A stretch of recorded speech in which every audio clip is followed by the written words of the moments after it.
namin yung aking pamangkin. 1 week, nag-travel sa Pinas and then go back na siya sa America. Dito ako sa airport.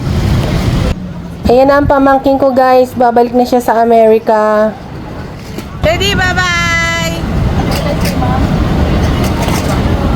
Hello guys, welcome to Terminal 3 Ninoy Aquino International Airport. Ganyan na po gaganda ang Terminal 3 ngayon. Lahat ng mga international flights ay dito sa Terminal 3. Ganda po ng Terminal 3. Hindi katulad ng dating uwi ko sa Terminal 1. Pang domestic lang talaga yung airport. Ito tayo sa taas guys, kasi meron dyan napapasyalan. Ayan o.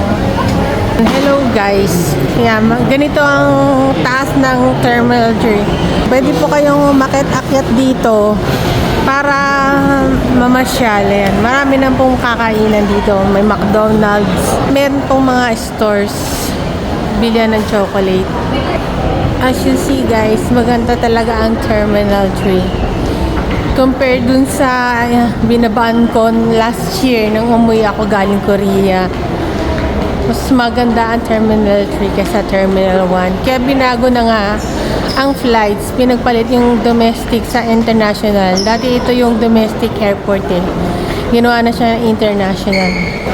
Maganda siya guys. So, dito sa second floor ng Terminal 3 pag gusto nyong mamasyal. Para sulit naman yung binayad nyo sa sasakyan. Pwede kayong mamasyal-masyal dito. Yan guys. So.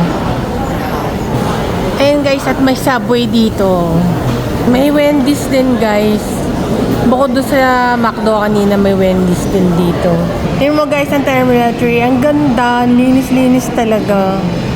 Ang ganda. Kaya ginawa tong international airport na instead na dating domestic. Ang ganda dito guys. Oh. Ang ganda ng airport ng Terminal 3. Ayan.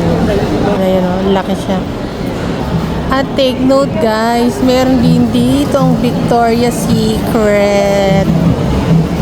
Kung meron kayong mga datong, pwede kayo ditong mamili. Kanina guys, nandun tayo sa kabila nag-camera. Ngayon andito naman tayo. Maraming pasahero yan, pero mas maluwag dito. Kaya maganda talaga yung ginawa ng gobyerno gawing international flight ang Terminal 3. Marami ditong mabibila na mga pabango. And let's go back there guys. Doon sa ating pinuntahan. Kasi nandun yung aking mga family. Ang ganda ng airport ng Terminal 3. Maluwag siya guys. Maganda. So yun na guys. Until here na po yung ating vlog. Ayun guys, at pauwi na nga kami.